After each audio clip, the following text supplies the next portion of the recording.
నమస్తే నాగేశ్వర్ గారు. ఈ బనకచర్ల వివాదం మీద సీఎం రేవంత్ రెడ్డి మాట్లాడారు, తెలంగాణ సీఎం, అలాగే ఆంధ్రప్రదేశ్ ముఖ్యమంత్రి చంద్రబాబు నాయుడు గారు కూడా రెస్పాండ్ అయ్యారు. చంద్రబాబు నాయుడు కూడా రెస్పాండ్ అయ్యారు. కేసీఆర్ దమ్ముంటే అసెంబ్లీకి రా అంటూ ప్రతిపక్షాలకు కూడా రేవంత్ రెడ్డి పిలుపునిస్తూ ఉన్నారు. గోదావరి కృష్ణా జలాలు బనకచర్లపై చర్చ పెడదామంటూ ఉన్నారు. అండ్ చంద్రబాబు నాయుడు కూడా బనకచర్లపై కేంద్రాన్ని కలుద్దాం, ప్రత్యేక బృందాలుగా వెళ్లాలని ఏపీ మంత్రివర్గం నిర్ణయం, కేంద్రానికి స్పష్టత ఇస్తూనే తెలంగాణతో సంప్రదింపులకు సై అంటూ ఉన్నారు. మరోవైపు రేవంత్ రెడ్డి న్యాయస్థానాల్లో తేల్చుకుందాం, చర్చ పెడదాం అంటూ ఉన్నారు. సార్, బనకచర్లపై చంద్రబాబు నాయుడు చాలా సామరస్యపూర్వకంగా వెళుతూ ఉంటే తెలంగాణలో రేవంత్ ప్రభుత్వం మాత్రం అమీ తూమి తేల్చుకుందాం అంటోంది. ఎందుకు సార్ ఈ భిన్న వైఖరి? చంద్రబాబు నాయుడు అండ్ రేవంత్ రెడ్డిల వైఖరిలో తేడా ఏంటి? అంటే మొదటి నుంచి మీకు అర్థం కావాల్సింది, మనకు తెలంగాణ ఏర్పాటుకే ప్రాతిపదిక నీళ్లు, నిధులు, నియామకాలు. ఇక ఈ మూడింటితో పాటు భాష, సంస్కృతి ఉమ్మడి రాష్ట్రంలో నిర్లక్ష్యానికి గురయ్యాయి అనేది ప్రధానమైన వాదన. సో ఈ వాదన ప్రాతిపదికగానే రాష్ట్రం పుట్టింది. అందువల్ల సహజంగానే రాష్ట్ర రాజకీయాలు నీళ్ళ చుట్టూ తిరుగుతాయి. సో అందువల్ల ఇన్నేళ్ళుగా ఉమ్మడి రాష్ట్రంలో మాకు అన్యాయం జరిగింది. కృష్ణానది పరివాహక ప్రాంతం తెలంగాణలో ఉన్న ఒక్క పంటకు కూడా నీళ్లు రాలేదు, కానీ దిగువన 2 పంటలకు నీళ్ళు ఇచ్చారు అనేది కదా తెలంగాణ వాదానికి మూలం. ఎందుకంటే కృష్ణానది మహబూబ్ నగర్లో ఎంటర్ అవుతుంది, పాలమూరులో మాత్రం కరువులు, మీకు అంబలి కేంద్రాలు, గత చరిత్ర ఇది మీకు తెలంగాణ చరిత్ర.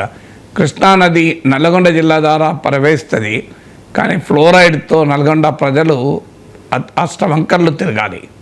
సో పాలమూరు, నల్గొండ, ఫ్లోరైడ్ ప్రాంతాల కష్టాలే తెలంగాణ ఉద్యమానికి ఊపిరి అయ్యాయి కదా. పాలమూరు నుంచి వలసలు, ముంబాయి, దుబాయి, బొగ్గుబాయి అని కేసీఆర్ ఆ రోజుల్లో అనేవారు.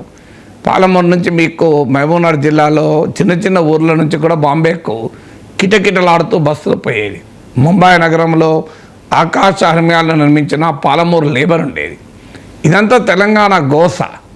సో ఈ తెలంగాణ గోస నీళ్ళ ఆధారంగా ఉంది కనుక రాష్ట్రం ఏర్పడిన తర్వాత సహజంగానే నీళ్ళ విషయంలో తెలంగాణ ఆరాటం పోరాటంగానే ఉంటుంది.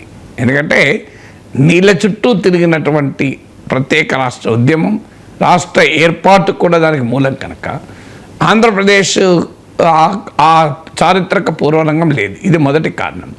రెండవ కారణం ఏంటంటే తెలంగాణలో ఉన్న పొలిటికల్ అపోజిషన్ ఆంధ్రప్రదేశ్లో ఈ ఇష్యూ పైన లేదు.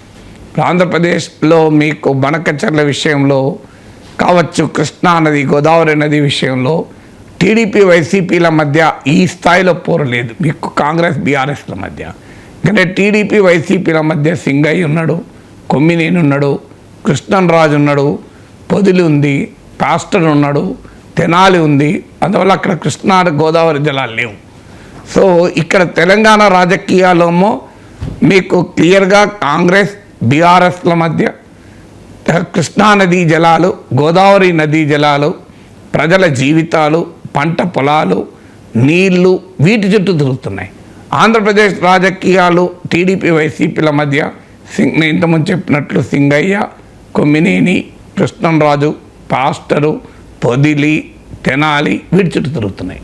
సో అందువల్ల నీకు ఆటోమేటిక్గా ఇక్కడ నీళ్ళ చుట్టూ అధికార ప్రతిపక్షాల మధ్య ఘర్షణ ఉన్నప్పుడు, సో అధికారంలో ఉన్న రేవంత్ రెడ్డి వైఖరి పోరాట రూపమే ఉండాలి కదా, సామరస్య రూపం ఎలా ఉంటుంది? అక్కడ ఆంధ్రప్రదేశ్ రాజకీయాల్లో పోరాటం వేరే అంశాలపైన ఉంది కదా. ఆ వైసీపీ అధికార ప్రతిపక్ష పార్టీల మధ్య పోరాటము, కారు కింద పడ్డ సింగయ్య గురించి, సాక్షిలో వచ్చినటువంటి వ్యాఖ్యల గురించి ఉండగా అక్కడ కృష్ణా గోదావరి జలాల పైన పోరాట రూపంలో మాట్లాడాల్సిన అవసరం చంద్రబాబు నాయుడుకి లేదు. ఇది రెండవది. మూడవది, తెలంగాణలో ఉన్న ప్రాంతీయ పార్టీ, ఆంధ్రలో ఉన్న ప్రాంతీయ పార్టీలకు తేడా ఉంది. ఆంధ్రలో ఉన్న ప్రాంతీయ పార్టీలు టీడీపీ కావచ్చు, వైసీపీ కావచ్చు, తెలంగాణ ఆర్ ఆంధ్ర వివాదము అంటే వివాదం చుట్టూ విభజన తర్వాత రాజకీయం లేదు. ఎందుకు లేదంటే ఈ 2 పార్టీలు కూడా కేంద్రంలో ఉన్న బీజేపీతో ఈ 11 ఏళ్ళుగా కలిసి ఉన్న తెలుగుదేశం కావచ్చు, కలవని వైసీపీ కావచ్చు, కలిసి లేని సమయంలో టీడీపీ కావచ్చు, బీజేపీతో పోరాటాన్ని ఎప్పుడూ మానేశారు. వారు బీజేపీతో రాజీ వైఖరిలోనే వ్యవహారం నడుస్తుంది. సో కేంద్రంతో రాజీ వైఖరి ఉన్నప్పుడు విభజన చుట్టూ, విభజన నష్టాల చుట్టూ వివాదాలు ఉండవుగా. సో అందుకే మీకు అక్కడ ప్రత్యేక హోదానే మర్చిపోయారు కదా రాజకీయ పార్టీలు. సో ప్రత్యేక హోదా మర్చిపోయారు, విభజన హామీలు మర్చిపోయారు. తెలంగాణలో ఆ తెలంగాణ వాదము చుట్టూ రాజకీయాలు ఇంకా బలంగా ఉన్నాయి. అందుకని ఇక్కడ కాంగ్రెస్ పార్టీ కేంద్రంలో ప్రతిపక్షంలో ఉంది, బీఆర్ఎస్ రాష్ట్రంలో కేంద్రంలో ప్రతిపక్షం ఉంది. అందువల్ల కేంద్రముతో ఘర్షణ, కేంద్రంతో పోరాటం కూడా ఇక్కడ ఒక ఫ్యాక్టర్గా ఉంటుంది తెలంగాణ రాజకీయాల్లో.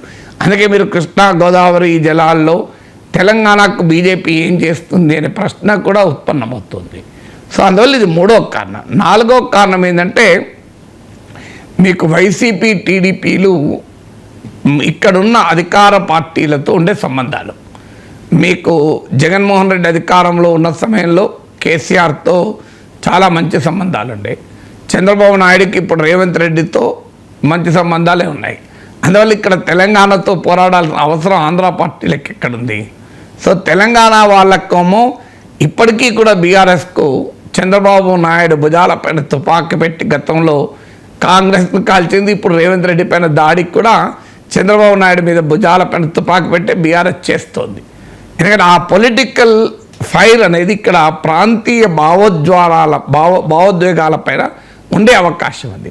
అందువల్ల 2 రాష్ట్రాలు ఇష్యూ ఒకటే కావచ్చు, కానీ అక్కడున్న సోషో పొలిటికల్ కాంటెక్స్ట్ను బట్టి ఆ ఇష్యూ ఏ రూపంలో ఫ్లేరప్ అవుతుంది అనేది ఆధారపడి ఉంటుంది. సో అందువల్ల ఇక్కడ ఆంధ్రప్రదేశ్లో, తెలంగాణలో ఉన్న పొలిటికల్ కాంటెక్స్ట్లో తేడా ఉంది కనుక, దాంతోపాటు ఆంధ్రప్రదేశ్ లోయర్ రైపేరియన్ స్టేట్ అంటే కృష్ణా గోదావరి ప్రవాహంలో దిగువనున్న రాష్ట్రం. దిగువనున్న రాష్ట్రం ఎగువనున్న రాష్ట్రం కనుక బిగుసుకుపోతే నష్టం పోతుంది, అంటే రిజిడిటీ వల్ల నష్టం పోతుంది. అందువల్ల కాన్ఫ్రంటేషన్ ధోరణి దిగువ రాష్ట్రం పెట్టుకోదు ఎప్పుడు. ఎందుకంటే దిగువ రాష్ట్రం కాన్ఫ్రంటేషన్ ధోరణి పెట్టుకుంటే ఎగువ రాష్ట్రంలో కూడా అది మరింత బలపడితే ప్రాంతీయవాదం నష్టపోయేది దిగువ రాష్ట్రమే. అందువల్ల లోయర్ రైపేరియన్ స్టేట్ ఎప్పుడు కూడా కొంత సామరస్య దూరంలో ఉంటుంది అప్పర్ రైపేరియన్ స్టేట్తో పోలిస్తే. సో అందువల్ల కూడా మీకు ఆంధ్రప్రదేశ్ సామరస్య దూరంలో ఉండే అవకాశం కూడా ఉంది. ఇంకొక ముఖ్యమైన పొలిటికల్ కాంటెక్స్ట్లో తేడా ఏంటంటే అల్టిమేట్గా నదీ జలాలు అనేది కేంద్రం పాత్ర కూడా ఉంటుంది. 2 రకాలుగా కేంద్రం పాత్ర ఉంటుంది. ఒకటి tribunal, interstate water dispute tribunal act parliament చట్టం, అలాగే విభజన చట్టం కూడా పార్లమెంట్ చట్టం. అందువల్ల ఈ 2 చట్టాల ఆధారంగానే నీటి వనరుల పంపకాలు ఉండాలి. ఈ 2 చట్టాలు పార్లమెంట్ చేసిన చట్టాలు కనుక భారత ప్రభుత్వానికి ఇక్కడ బాధ్యత ఉంటుంది. ఆంధ్రప్రదేశ్లో అధికారంలో ఉన్న కూటమి భారతీయ జనతా పార్టీతో కలిసి ఉన్న పార్టీలు. అందువల్ల బనకచెర్ల పైన ఫైటింగ్ మూడ్లో పోతే ఎవరితో ఫైట్ చేయాలి? చంద్రబాబు నాయుడు మోడీతోనే ఫైట్ చేయాలి.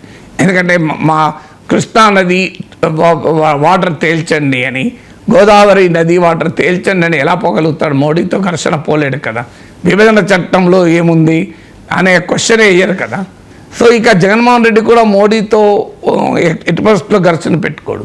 కానీ తెలంగాణలో ఉన్న అధికార ప్రతిపక్ష పార్టీలు కూడా కేంద్రంతో పోరాడే పార్టీలు. అందువల్ల ఇక్కడ కేంద్రముతో ఉండే రాజకీయ సంబంధాలు కూడా ఈ ఇష్యూ తెలంగాణ రాజకీయ క్షేత్రంలో, ఆంధ్ర రాజకీయ క్షేత్రంలో భిన్నంగా రిఫ్లెక్ట్ అవ్వటానికి కారణాలుగా మనం ఆలోచించాలి.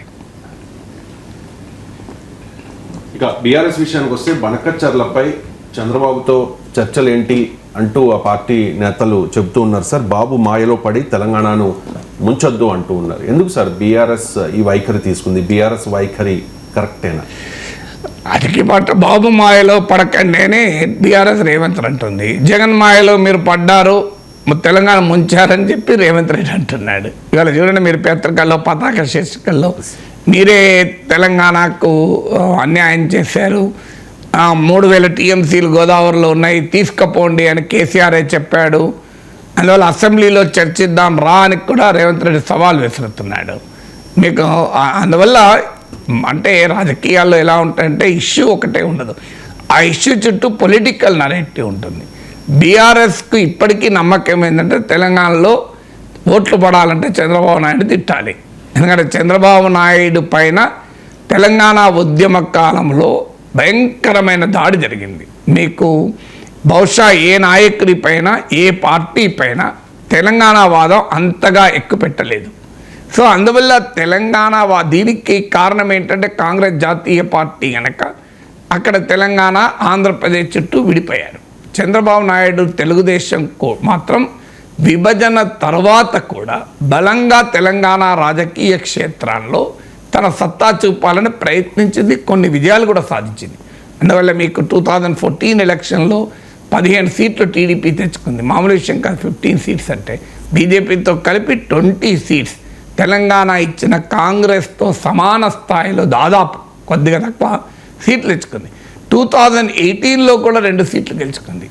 అంటే విభజన అనంతరం కూడా తెలంగాణ రాజకీయ క్షేత్రంలో ఉనికి కొరకు తెలుగుదేశం ప్రయత్నించింది. ఇక ఈవెన్ రాష్ట్ర విభజనకు ముందు కూడా తెలంగాణలో తెలుగుదేశం పార్టీకి బలమైన ఉనికి ఉంది.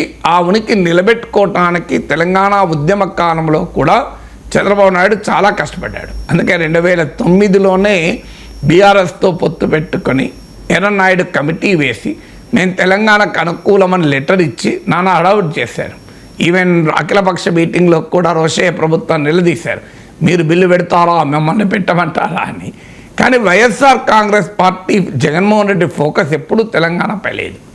సో ఉమ్మడి రాష్ట్రం అలాగే ఉంటే ఏమయ్యేదో కానీ, ఎందుకంటే జగన్మోహన్ రెడ్డి కాంగ్రెస్తో విడిపోయి ఆయన సొంత పార్టీ పెట్టుకొని ఆయన ఎమ్మెల్యేలు ఆంధ్ర ప్రాంతంలోనే రాజీనామా చేసి ఉప ఎన్నికలకు వెళ్ళారు. ఆ తర్వాత ఆయన జైలుకి వెళ్ళడము, రాష్ట్ర విభజన. ఈ సమయంలో తెలంగాణ రాజకీయ క్షేత్రంలో జగన్మోహన్ రెడ్డికి పెద్దగా పని లేకుండే. ఇక రాష్ట్రం విడిపోయిన మరుక్షణము వైఎస్ఆర్ కాంగ్రెస్ తెలంగాణ రాజకీయాల నుంచి నిష్క్రమించింది. వాస్తవంగా వైఎస్ఆర్ కాంగ్రెస్ కూడా 2014లో ఖమ్మం ఎంపీ సీట్ గెలుచుకుంది. పొంగులేటి శ్రీనివాసరెడ్డి అప్పుడు ఎంపీ, తర్వాత ఎమ్మెల్యేలు కూడా గెలుచుకున్నారు. అయినా కూడా ఒక కాన్షియస్ డెసిషన్ తీసుకొని జగన్మోహన్ రెడ్డి తెలంగాణ రాజకీయాల నుంచి విరమించుకున్నాడు. సో అందువల్ల చంద్రబాబు నాయుడు పైన సహజంగానే తెలంగాణలో ఆయన చుట్టూ రాజకీయం నడుస్తుంది. సో అందువల్ల ఇప్పటికీ హైదరాబాద్ నగరంలో ఉన్న డెమోగ్రఫీ రీత్యా సీమాంధ్ర ప్రాంతానికి చెందిన వారు గణనీయమైన సంఖ్యలో ఉండడము, ఇన్ఫర్మేషన్ టెక్నాలజీ వల్ల చంద్రబాబు నాయుడు అభిమానించే సెక్షన్ ఉండడము, ఈ కారణాల రీత్యా Chandrababu Naidu still relevant in Telangana.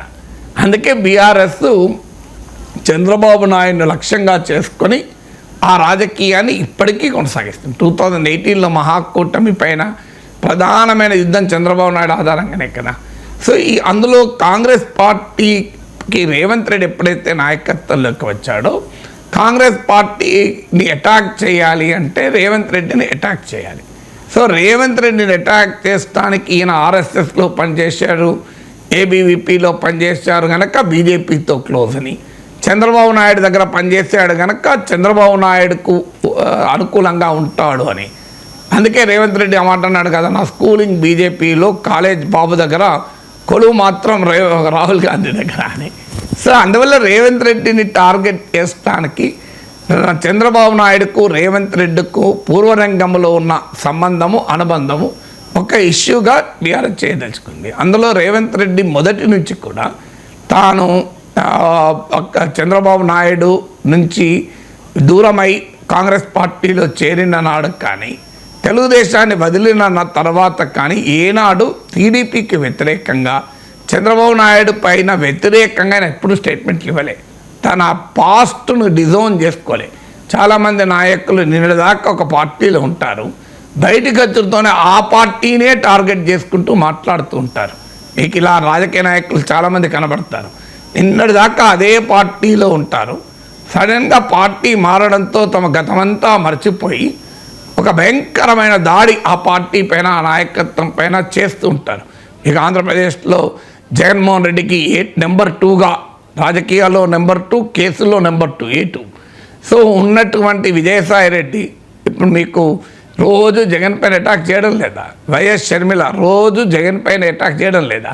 కానీ రేవంత్ రెడ్డి మాత్రం మొదటి నుంచి కూడా ఆ ప్రిన్సిపల్ స్టాండ్ తీసుకున్నాడు. ఎస్, నేను చంద్రబాబు నాయుడు దగ్గర పనిచేసింది నిజం, తెలుగుదేశంలో నాకు మంచి అవకాశాలు ఇచ్చింది నిజం, ఐ రెస్పెక్ట్ మై పాస్ట్, నా గతాన్ని గౌరవిస్తాను అని అన్నాడు. ఇవాళ పత్రికలు కూడా వచ్చింది చూడండి. సోనియాను బలపరచడానికి బాబును వదులుకున్నాను అన్నాడు తప్ప బాబు నాకు ద్రోహం చేశాడు, బాబు దుర్మార్గుడు అని ఎక్కడా లే.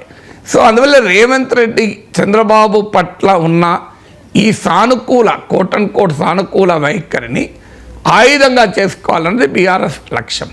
కానీ తెలంగాణ ముఖ్యమంత్రి, తెలంగాణలో రాజకీయాలు చేయాల్సిన వ్యక్తి తన రాజకీయ మనుగడ కొరకు చూసుకుంటాడు తప్ప చంద్రబాబు నాయుడుతో ఉన్న సంబంధాలు చూసుకోడు కదా. వ్యక్తిగత సంబంధాలు, అనుబంధాలు వేరు, మీకు రాజకీయాలు వేరు. ఎందుకంటే తెలుగుదేశం పార్టీకి ఉన్న ప్రత్యేకత ఏంటంటే తెలంగాణ ప్రాంతంలో ఆ పార్టీ నుంచి బయటికి వచ్చి వేరే పార్టీలో చేరిన ఎవరు కూడా తెలుగుదేశం పట్ల ఒకరిద్దరు మినహా ఎప్పుడైనా ఉంటారు. ఒకరిద్దరు మినహా మీకు ఎవరు కూడా చంద్రబాబు నాయుడు టార్గెట్ చేయడం లేదు కూడా. మీకు తుమ్మల నాగేశ్వరరావు కావచ్చు, తలసాని శ్రీనివాస్ యాదవ్ కావచ్చు, ఎర్రవెల్లి దయాకర్ రావు కావచ్చు, రేవంత్ రెడ్డి కావచ్చు. ఒక రేవంత్ రెడ్డి కాదు, మీకు ఈ ట్రెండ్ క్లియర్గా కనబడుతుంది. ఈవెన్ హైదరాబాదులో ఉన్న బీఆర్ఎస్ ఎమ్మెల్యేలు, కాంగ్రెస్ వైపు వచ్చిన బీఆర్ఎస్ ఎమ్మెల్యేలు, ఇది ఎవరినైనా తీయండి, ఆ వైఖరి తీసుకోరు వారు. ఎందుకంటే వారు తెలుగుదేశం నుంచి బయటికి రావటానికి కారణం చంద్రబాబు నాయుడుతో విభేదాలు కాదు, మారిన రాజకీయ పరిస్థితుల వల్ల. విభజన అనంతరం తెలంగాణలో తెలుగుదేశానికి మనుగడలేదు కనుక బాధతో వారు వేరే పార్టీలోకి వెళ్ళారు. సంతోషంగా వెళ్ళిన వాళ్ళు కాదు. ఇప్పటికీ వాళ్ళకు అవకాశం వస్తే తెలంగాణలో తెలుగుదేశం రాజకీయాలు చేస్తున్న వాళ్ళే వ్యతిరేకం కాదు. సో ఈ పొలిటికల్ కాంటెక్స్ట్ రీత్యా రేవంత్ రెడ్డిని టార్గెట్ చేయడానికి కూడా చంద్రబాబు నాయుడు టార్గెట్ చేయడం. రేవంత్ రెడ్డి నాయకుడిగా లేని రోజుల్లో, ఉత్తమ్ కుమార్ రెడ్డి నాయకుడిగా ఉన్నప్పుడు కూడా మహాకూటమి పైన 2018 ఎన్నికల్లో చంద్రబాబు నాయుడు భుజాల పైన తుపాకి పెట్టే మహాకూటమిని బీఆర్ఎస్ కలిసింది కదా. సో అందువల్ల ఇప్పటికీ కూడా చంద్రబాబు మాయలో పడకండి అనటానికి కారణం. అందుకే రేవంత్ రెడ్డికి ఒక ఆయుధం ఏం దొరికిందంటే కేసీఆర్ మీకు రోజా ఇంట్లో తిన్న చేపల పులుసుతో ఒక ఆయుధమైంది. తర్వాత జగన్మోహన్ రెడ్డికి ప్రగతి భవన్లో ఇచ్చినటువంటి మంచి మర్యాదలు కారణమైంది. మరి జగన్తో మీ సంబంధాల సంగతి ఏంటి? ఎందుకంటే బీఆర్ఎస్కు జగన్కు మధ్య సత్సంబంధాలు అందరికీ తెలిసిన విషయమే. ఇప్పటికీ కూడా బీఆర్ఎస్ నాయకత్వం, ఈవెన్ కేటీఆర్ వ్యాఖ్యలు కూడా జగన్ పట్ల వ్యతిరేకత ఎక్కడ వ్యక్తం కాదు. సో అందువల్ల బీఆర్ఎస్కు వైసీపీకి ఉన్న సంబంధాన్ని రేవంత్ రెడ్డి టార్గెట్ చేస్తూ వస్తున్నాడు. అందువల్ల ఇది మీకు ఒక ఇష్యూ ఏదున్నా అది బనకచర్ల కావచ్చు, ఇంకోటి కావచ్చు, దాని చుట్టూ వారి పొలిటికల్ నరేటివ్స్ ఉంటాయి, పొలిటికల్ పర్సెప్షన్స్ క్రియేట్ చేయాలి. అందులో భాగమే ఇంకా చంద్రబాబు నాయుడు తెలంగాణ రాజకీయాల్లో మనకు రోజు వినిపిస్తూ ఉంటాడు. ఆంధ్రప్రదేశ్లో మంత్రుల పనితీరుపై చంద్రబాబు అసహనం వ్యక్తం చేస్తూ ఉన్నారు, అసంతృప్తి వ్యక్తం చేస్తూ ఉన్నారు. ఎమ్మెల్యేల పనితీరుపై కూడా అసంతృప్తి వ్యక్తం చేస్తూ ఉన్నారు అని చెప్పి పదే టీడీపీ అనుకూల మీడియా, జగన్ వ్యతిరేక మీడియాలో వార్తలు వస్తూ ఉన్నాయి సార్. ఎందుకు పదే చంద్రబాబు నాయుడు అసంతృప్తి వ్యక్తం చేస్తూ ఉన్నారు సొంత పార్టీ నాయకుల పట్ల, మంత్రుల పట్ల, ఎమ్మెల్యేల పట్ల? అండ్ ఎందుకు సొంత అనుకూల మీడియాలో, జగన్ వ్యతిరేక మీడియాలో ఈ వార్తలు వస్తూ ఉన్నాయంటే ఏం చెప్తారు సార్? అంటే మీరు 2 సార్లు వాడారు ఎందుకో మరి, అనుకూల మీడియా వ్యతిరేక మీడియా అంటే నేను ఆ జోలికి వెళ్ళిన ఆ గోళ్ళకి. నేను అన్నది నిజం. ఆంధ్రజ్యోతి, ఈనాడుల్లో కూడా ముఖ్యంగా ఆంధ్రజ్యోతి పేజ్ 1 చదివితే మీకు ఆంధ్రప్రదేశ్ రాజకీయాలు ఏం జరుగుతుందో అర్థం కావడానికి సాక్షి చదవాల్సిన అవసరం లేదు. ఆంధ్రజ్యోతి పేజ్ 1 చదివితే అర్థమవుతాయి. నిన్న కాక మొన్న ఏపీపీఎస్సీలో ఒక మెంబర్ నియామకంపై కూడా ఈ 2 పత్రికలు ఏదో ఒక పత్రికలో వార్త చూశాను నేను.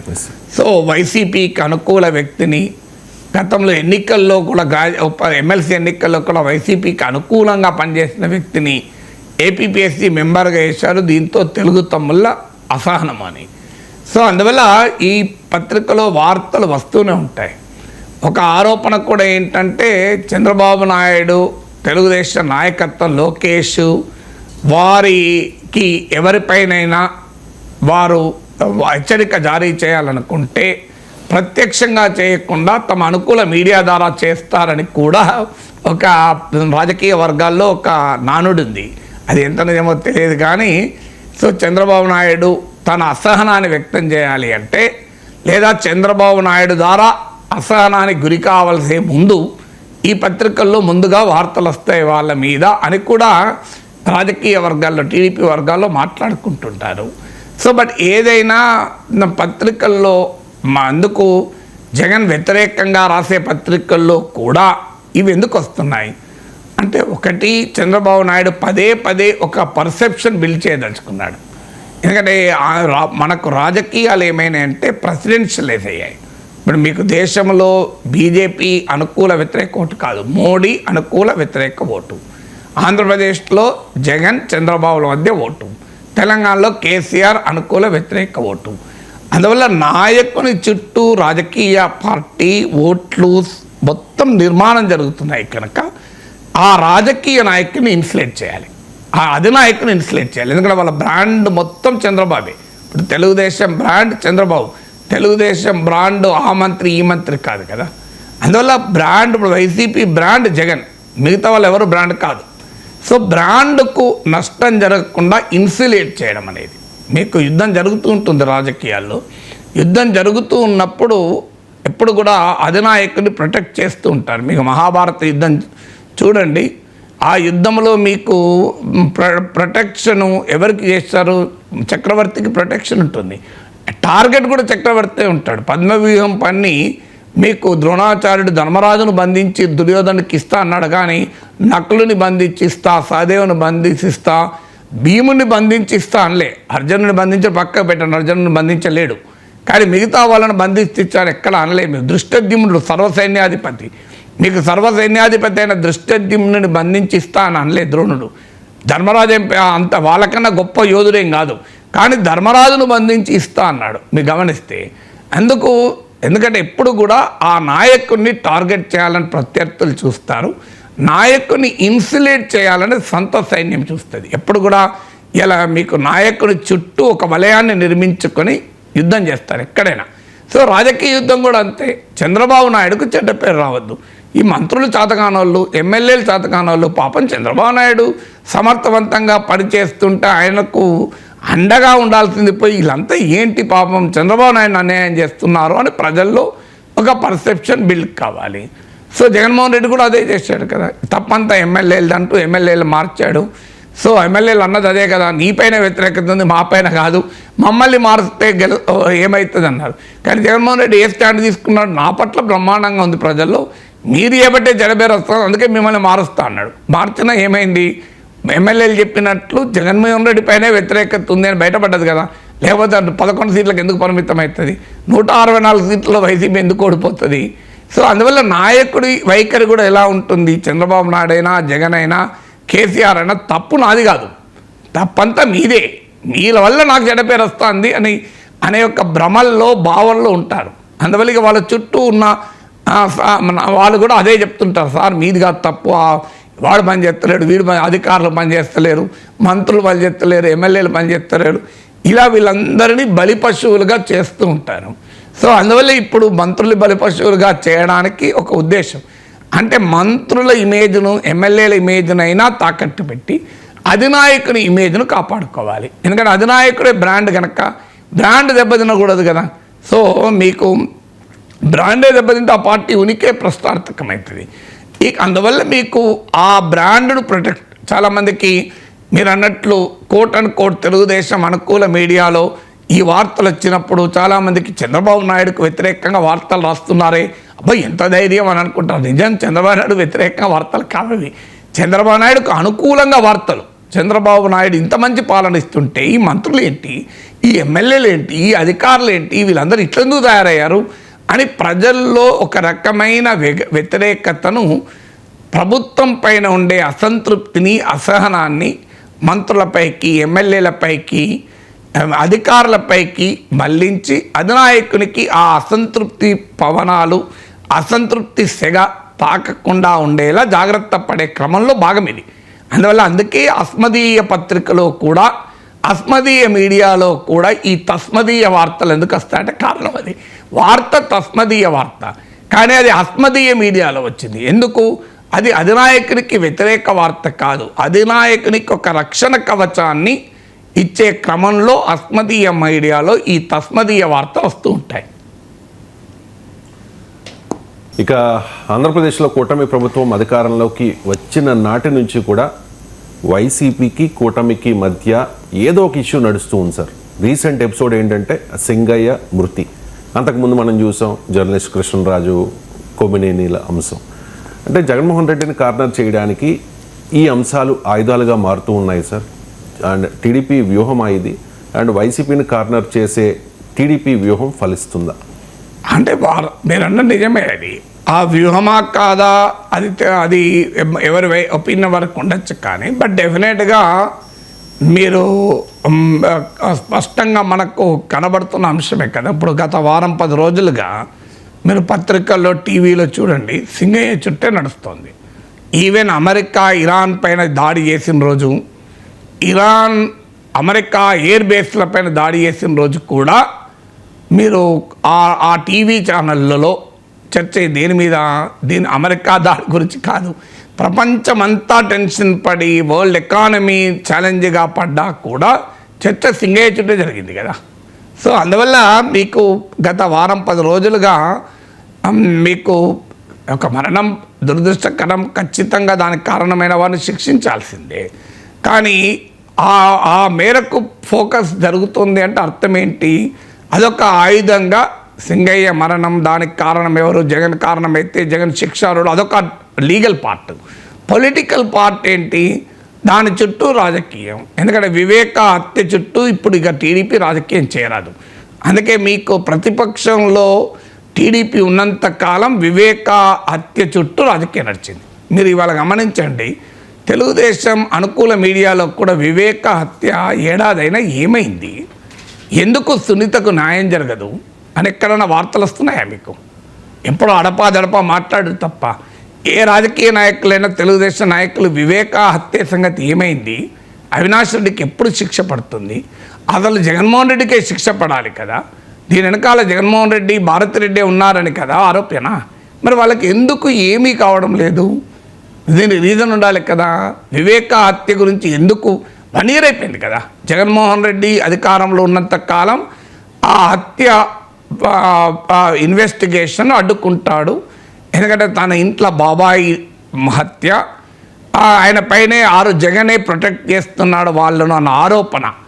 మరి ఇప్పుడు ఎందుకు మీకు సునీతకు న్యాయం 1 year అయినా ఎందుకు జరగదు? ఈ ప్రశ్న ఎక్కడ వేసుకోరు, మీరు గమనించండి. కారణం ఏంటి దానికి? ఎందుకు కారణం ఏంటంటే ఆ ప్రశ్న వేస్తే మోడీకి తగులుతుంది. ఆ ప్రశ్న ఆ మోడీకి తగలడం చంద్రబాబు నాయుడుకి ఇష్టం లేదు. అందువల్ల మీకు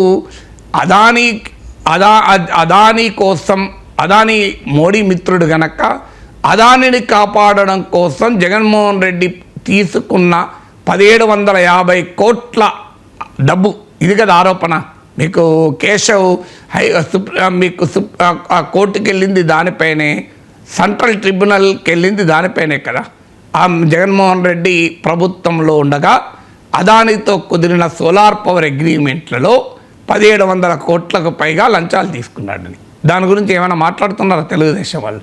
సింగయ్య గురించి, కొమ్మినేని గురించి మాట్లాడుతున్నారు తప్ప, మరి అదానితో కుదిరిన పవర్ డీల్లో జగన్మోహన్ రెడ్డి 1700 కోట్లు తిన్నాడు కదా, దానిపైన ఇంతవరకు ఒక్క కేసు కానీ ఒక్క మాట కానీ ఉందా? ఎందుకు లేదు అంటే, అది ఒక్కసారి జగన్ పైన ఆ దాడి చేయాలంటే అది అదానికి తగులుతుంది. అదానికి తగిలితే ఎవరికి తగులుతుందో నేను చెప్పాల్సిన అవసరం లేదు, అందరికీ తెలుసు. అదానికి తగిలితే మోడీకి తగులుతుంది. ఇక్కడ కూడా మీరు గమనించండి, వివేక హత్య పైన మాట్లాడడం లేదు 1 year అయినా, దానిపైన హడావుడి లేదు, ఏమీ లేదు. మీరు గమనించండి, మీకు సింగయ్య మరణం పైన ఉంది కానీ వివేక హత్య ఏంటి? ఆ గుండెపోటుకు గొడ్డలిపెట్టుకు మధ్య ఏం జరిగింది? ఆ గొడ్డలిపెట్టుకు గుండెపోటుకు మధ్య ఏం జరిగింది? అసలు ఈ టాపికే లేదు మీకు చర్చలో. మీకు ఈవెన్ ఆ టీవీ ఛానల్లో డిబేట్ కూడా లేదు వివేక హత్య గురించి. సునీతమ్మకు న్యాయం ఎప్పుడు చేస్తారన్న ఆర్గ్యుమెంటే లేదు. ఎందుకు లేదు? వివేక హత్య పైన ప్రశ్నిస్తే సిబిఐ విచారణ ఉంది. మోడీ ప్రభుత్వం ఆ అంశాన్ని ఎట్టి పరిస్థితుల్లో నా నమ్మకం ముందుకు తీసుకపోదు. తీసుకపోయినా కూడా జగన్కి ఏం జరగదు. మీరు చూడండి, ఎందుకంటే సిబిఐ ఈడీ కేసులు జగన్ పైన ఎన్నున్నాయి? 11 ఏళ్ళుగా ఏం జరిగింది వాటిపైన. అందువల్ల వివేక హత్య విషయంలో కూడా జగన్కి ఏం జరగదు. అందుకే దాని గురించి ఎక్కడా తెలుగుదేశం మాట్లాడదు. మీరు గమనించండి, అదానితో కుదిరిన సోలార్ పవర్ అగ్రిమెంట్ల గురించి మాట్లాడదు, వివేక హత్య గురించి మాట్లాడదు. ప్రతిపక్షంలో ఉన్నప్పుడు మీరు గమనించండి, మొత్తం జగన్మోహన్ రెడ్డి పైన బాబాయ్ హత్యే కదా, ఊ కిల్డ్ బాబాయ్ అనేదే కదా 2024 ఎన్నికల్లో ఒక ప్రధానమైన అంశం. ఇప్పుడు హూ కిల్డ్ బాబాయ్ అన్నది ఎప్పుడన్నా సందర్భం వచ్చినప్పుడు జగన్ అటాక్ చేస్తానికి వాడితే వాడవచ్చేమో, కానీ ఇప్పుడు హూ కిల్డ్ సింగయ్య అనేది ఇప్పుడు చర్చ. హూ కిల్డ్ వివేక్ బాబాయ్ అంటే అక్కడ వెంటనే తగులుతుంది. ఎక్కడ తగులుతుంది? హూ కిల్డ్ బాబాయ్. మరి జగన్ అయితే మోడీ ఏం చేస్తున్నాడు, సిబిఐ విచారణ ఏమైందని. అందువల్ల ఇక్కడ హూ కిల్డ్ సింగయ్య అంటే మోడీ రాడు కదా, అందువల్ల హూ కిల్డ్ సింగయ్యనే ఉంటుంది ఇక్కడ. సో అందువల్ల తెలుగుదేశం పార్టీ వ్యూహాత్మకంగానే మీరు ఒక్క సింగయ్యనే కాదు, అంతకుముందు కొమ్మినేని కృష్ణరాజు, అంతకుముందు పాస్టరు, అది ఎన్ని రోజులు నడిచింది, 15 రోజులు నడిచింది మీకు.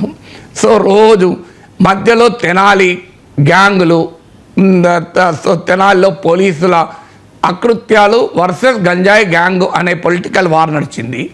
అంతకుముందు పొదిలిలో పొగాకు రైతులు వర్సెస్ వైసీపీ వారు రౌడీలను పట్టుకొచ్చారన్నది నడిచింది. అందువల్ల ఎక్కడా కూడా ప్రజల జీవితాలు, ప్రజలకు ఉద్యోగాలు, మీకు ఈ విశాఖ స్టీల్ ప్లాంట్ పరిరక్షణ, ప్రత్యేక హోదా, పారిశ్రామిక రాయితీలు, ఇవేవి చర్చకు ఎక్కడ ఉండవు. ఆంధ్రప్రదేశ్లో అధికార ప్రతిపక్షాల మధ్య ఇవే నడుస్తూ ఉంటాయి.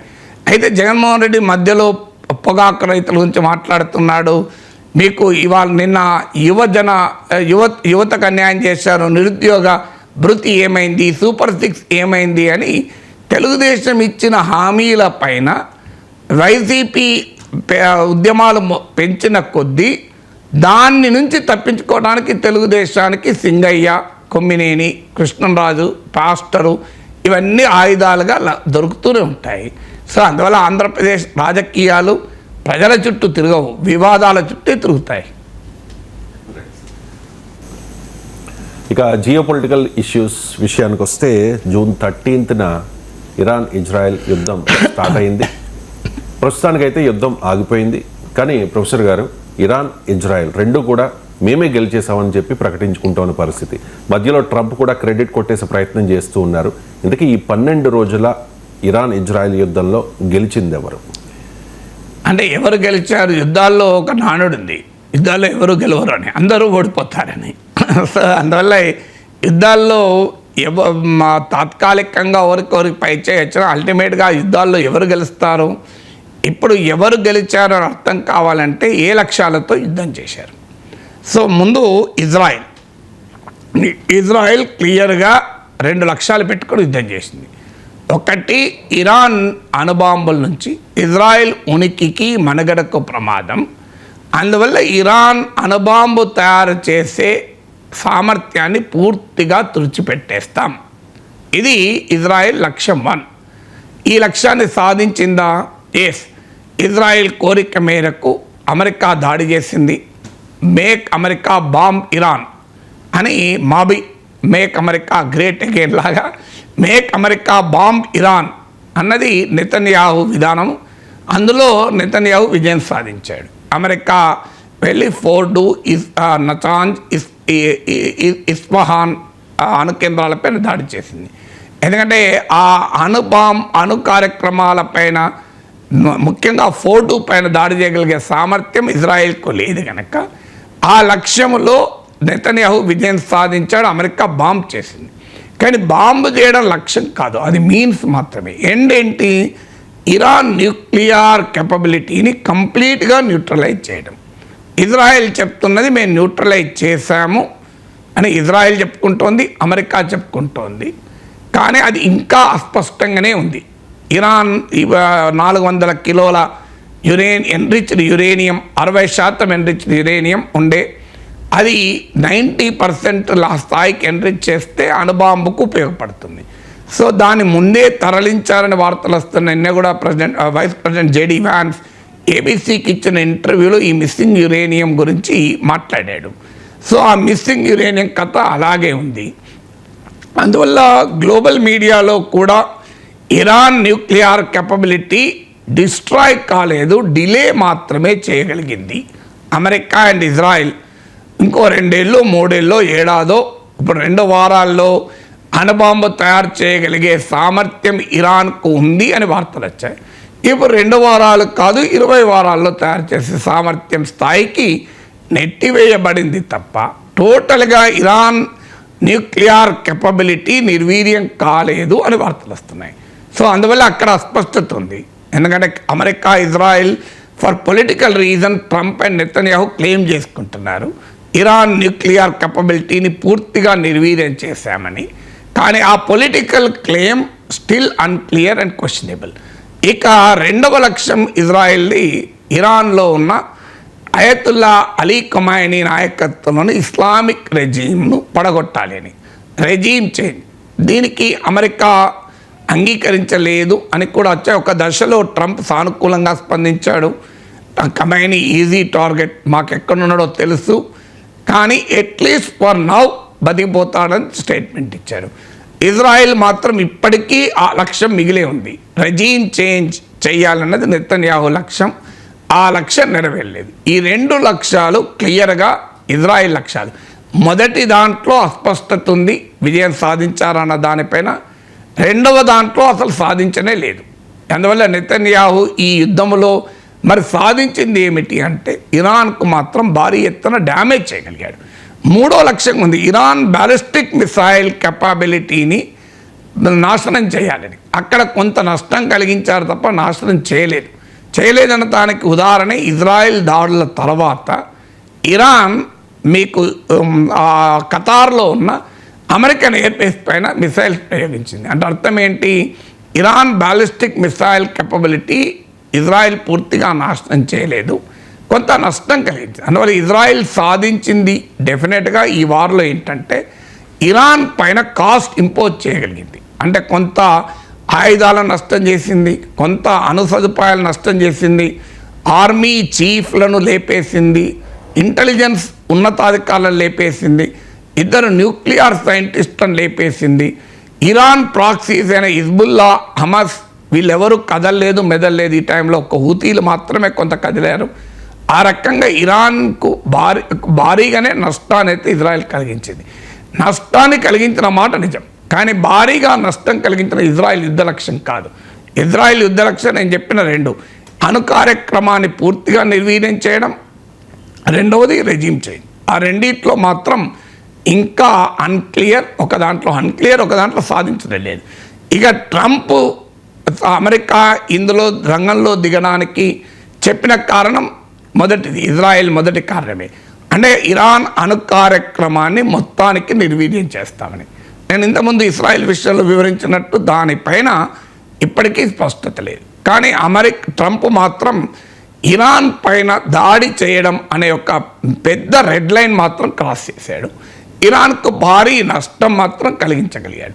సో అందువల్ల ఇజ్రాయెల్కైనా అమెరికాకైనా ఆ మేరకు వ్యూహాత్మకంగా ఇరాన్ను బాగా నష్టం కలిగించామన్నారు, కానీ యుద్ధ లక్ష్యాలు నెరవేరలేదు. ఇక ఇరాన్ సాధించింది ఏంటి, తన న్యూక్లియర్ ఫెసిలిటీస్కు నష్టం ఆపలేకపోయింది, కానీ నాశనాన్ని కాకుండా ఆపుకోగలిగింది. 2వది రెజీమ్ అయితే ఇప్పటి వరకు కాపాడుకోగలిగింది అధికార వ్యవస్థను. ప్రజల్లో అంతకుముందు అన్పాపులర్గా ఉన్న ఇస్లామిక్ రెజీమ్ ఈ దాడి తర్వాత మరింత బలపడింది ఒక రకంగా. ఎందుకంటే ప్రజల్లో ఇప్పుడు ఆ అన్పాపులర్ అంశం ముందుకు రాదు. అలాగే ఇరాన్ మాత్రం కొంత భారీగానే దెబ్బతిన్న మాట నిజం. సో భారీగా దెబ్బతిన్న ఇరాన్ అంటే కంప్లీట్గా నాశనం కాకుండా కాపాడుకోగలిగింది, బట్ భారీ నష్టాన్ని తప్పించుకోలేకపోయింది. అందువల్ల ఈ 3 ప్లేయర్లకు కూడా ఈ 12 రోజుల యుద్ధంలో ఏం సాధించారు అంటే మౌలిక యుద్ధ లక్ష్యాలు సాధించలేకపోయారు, కానీ ప్రత్యర్థి పైన భారీగా నష్టాన్ని మాత్రం కలిగించగలిగారు. అది అమెరికా ఇజ్రాయెల్ సాధించింది. ఇరాన్ సాధించింది తమ శత్రువుల యుద్ధ లక్ష్యాలు నెరవేరకుండా అడ్డుకోగలిగింది, కానీ భారీ నష్టాన్ని తప్పించుకోలేకపోయింది.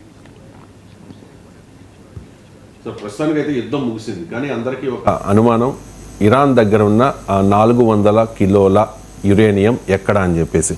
US vice president JD Vance కూడా అనుమానం వ్యక్తం చేశారు. Sir, 400 kg of uranium missing after US strike on Iranian nuclear sites అని చెప్పి ఆయన ఒక ఇంటర్వ్యూలో కూడా చెప్పిన పరిస్థితి. ఇందుకీ ఎన్రిచ్డ్ యురేనియం ఎక్కడుంది సార్? అది నాకెలా తెలుస్తుంది మీకు? అమెరికాకే తెలియంది. సార్ సో మీరు నా పైన ఎక్కువ నమ్మకంతో అడుగుతున్నారు. అది ఎక్కడ ఉండొచ్చు? సో ఇరాన్ ఎక్కడ దాచిందో నాకు చెప్పి దాస్తుందా, నాకు తెలుస్తుందా? కానీ మీరు అన్న క్వశ్చన్, ఆ క్వశ్చన్ రిలవెంట్. ఆ రిలవెంట్ ఏంటి అంటే 400 kgs, మోర్ దెన్ 400. ఈవెన్ నిన్న అనుకుంటాను మన తెలుగు పత్రికల్లో కూడా, ఈనాడులో కూడా వచ్చింది నిన్ననే అనుకుంటాను. 408. సో 408 కిలోల ఎన్రిచ్డ్ యురేనియం. సో ఇది 10 న్యూక్లియర్ బాంబులు ఆటం బాంబులు తయారు చేయడానికి సరిపోతుంది అని. ఎందుకంటే కెమిస్ట్రీ ఏంటంటే యురేనియం 90% లెవెల్కి ఎన్రిచ్ చేస్తే అది వెపన్ గ్రేడ్ యురేనియం, అంటే అణు విచ్ఛిత్తికి అవకాశం ఉంటుంది. ఎందుకంటే న్యూక్లియర్ సైన్స్లో 2, ఫ్యూజన్, ఫిషన్. ఫ్యూజన్ బాంబ్ ఇంకా చాలా ప్రయోగాల దశలో ఉంది. న్యూక్లియర్ ఫిషన్ అంటే అణు విచ్ఛిత్తి వల్ల భారీగా ఎనర్జీ రిలీజ్ అవుతుంది. ఆ అణు విచ్ఛిత్తి కంట్రోల్డ్ న్యూక్లియర్ చైన్ రియాక్షన్ అయితే విద్యుత్ ఉత్పత్తి అవుతుంది, అన్కంట్రోల్డ్ చైన్ రియాక్షన్ అయితే బాంబ్ అవుతుంది. సో అందువల్ల మీకు ఈ న్యూక్లియర్ ఫిసైల్ మెటీరియల్ అంటే అణు విచ్ఛిత్తికి అవసరమైన స్థాయిలో ఆ రసాయనకము కెమికల్ ఉండాలి అంటే అది 90% ప్యూరిటీ ఉండాలి. దీన్నే ఎన్రిచ్మెంట్ అంటారు, శుద్ధి చేయడం. సో 90% ప్యూరిటీ ఉంటే అది విచ్ఛిత్తికి ఉపయోగపడుతుంది. మీకు చూడండి, ఇప్పుడు గోల్డ్ ఉంది. గోల్డ్ కంప్లీట్ 100% ప్యూర్ గోల్డ్తో ఆభరణం చేయలేరు, ఎందుకంటే అది ఇరిగిపోతూ ఉంటుంది. అందుకే అనివార్యంగా సిల్వరు, కాపరు కలుపుతూ ఉండేవారు. ఇప్పుడు కొత్తగా జింక్ కలుపుతున్నట్టున్నారు. సో అందువల్ల గోల్డ్లో కూడా ఏదో ఒక ఇంప్యూరిటీ ఉంటే ఆభరణంగా మారుతుంది, ఒక రకంగా ఇంప్యూరిటీ. అందుకే మీకు పాత బంగారు ఆభరణాలు అమ్మినప్పుడు కొంత కల్తీ పోతుంది అంటారు చూడండి, అది కావాలని చేసిన కల్తీ. లేకపోతే గోల్డ్ మీకు ప్యూర్ బంగారంతో గొలుసులు చేయించుకోలేము, ఇంపాసిబుల్. సో అందువల్ల ఇక్కడ కూడా యురేనియంలో ప్యూరిటీ ఉంటే 90% అది బాంబుకు ఉపయోగపడుతుంది. ప్యూరిటీ లేకపోతే అది బాంబుకు ఉపయోగపడదు. గోల్డ్ రివర్స్ ఇది. సో అందువల్ల ఎన్రిచ్మెంట్ యురేనియం 60% లెవెల్కు, అంటే అణు విద్యుత్తు అవసరాలను మించి ఇరాన్ దీన్ని ఎన్రిచ్మెంట్ చేస్తూ వచ్చింది అని. అదొక 408 కిలోలు ఉంది అని. ఇప్పుడు ఈ ఫోర్డో న్యూక్లియర్ ప్లాంట్ పైన దాడి తర్వాత కూడా దాని వేరబౌట్స్ తెలియదు. ఎందుకంటే June 13న ఇజ్రాయిల్ దాడి చేసింది. అప్పటి నుంచి స్పెక్యులేషన్ ఉంది ఇరాన్ న్యూక్లియర్ ఫెసిలిటీస్ పైన అమెరికా దాడి చేస్తుందని. ముందుగా నటాంజ్ న్యూక్లియర్ బేస్ పైన ఇజ్రాయిల్ దాడి చేసింది కూడా. సో అందువల్ల ఇరాన్కు 10 రోజుల ముందే ఐడియా ఉంది ఈ దాడి జరగవచ్చు అని. సో అందువల్ల మనకే ఆ ఐడియా ఉంది, మనమే విశ్లేషించాం. సో ఈలోగా ఇరాన్ ఆ న్యూక్లియర్ మెటీరియల్ను దాంట్లో అణుబాంబు తయారీలో కీలకమైన సెంట్రిఫ్యూజెస్ అంటారు, అడ్వాన్స్ సెంట్రిఫ్యూజెస్, వాటిని సురక్షిత ప్రాంతాలకు ముందుగానే తరలించింది. ఎందుకంటే ఇరాన్లో న్యూక్లియర్ ప్రోగ్రామ్ ఈ 3 ప్లేస్లోనే లేదు. చాలా డిస్పర్స్డ్గా సీక్రెట్ ప్లేసెస్లో కూడా న్యూక్లియర్ యాక్టివిటీ ఉందని. అలాగే అణుబాంబు ఒక న్యూక్లియర్ వార్హెడ్ తయారయ్యాక అణ్వాయుధం దాన్ని డ్రాప్ చేయగలిగే మిసైల్స్ ఉండాలి. ఆ మిసైల్స్ను కూడా ఇరాన్ కేపబిలిటీ ఉంది, బ్యాలిస్టిక్ మిసైల్ కేపబిలిటీ. అది కూడా పూర్తిగా నాశనం కాలే.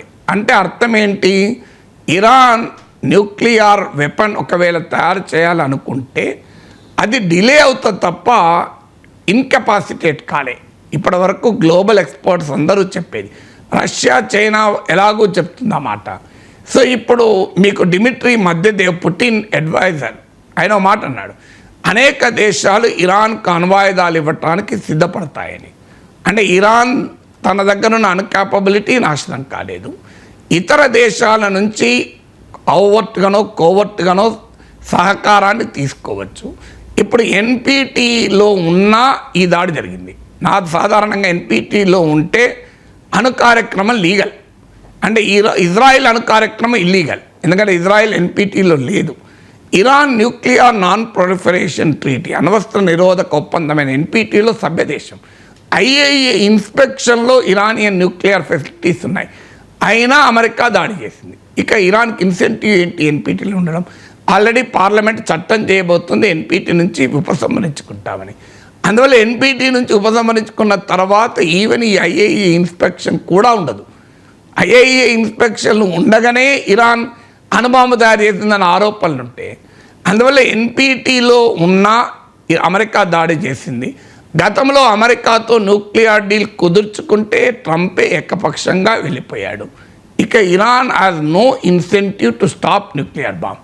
సో అందువల్ల ఇరాన్ ఈ 400 కిలోల ఎన్రిచ్డ్ యురేనియం సురక్షిత ప్రాంతాలకు గనక తరలించగలిగితే, ఇప్పుడు ఇరాన్కి అర్థమైంది కూడా నార్త్ కొరియా ఎలా కాపాడుకుంటున్నాడు కిమ్ తన ప్రభుత్వాన్ని, తమ దేశాన్ని అణుబాంబుల వల్లనే కాపాడుకుంటున్నాడు.